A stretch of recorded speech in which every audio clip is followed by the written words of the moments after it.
शोहर बीवी से फोन पर, आज क्या पकाया है? बीवी गुस्से से, जहर।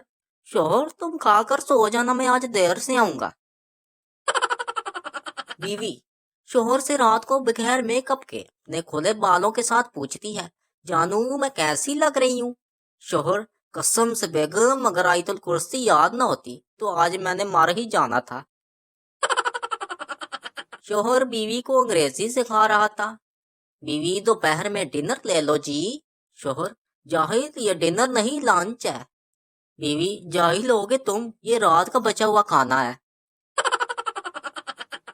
बीवी ने शोहर से पूछा, अगर मैं 4-5 दिन के लिए नजर ना आऊं तो फिर आपको कैसा लगेगा?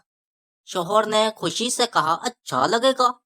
फिर पीर को भी बीवी नजर ना आई, मंगल को भी बीवी नजर ना आई, बुध को भी बीवी नजर ना आई, जुमेरात को भी बीवी नजर ना आई। आखिरकार जुम्मा को जब आंखों की सोजन कम हुई तो फिर थोड़ी थोड़ी नजर आने लगी।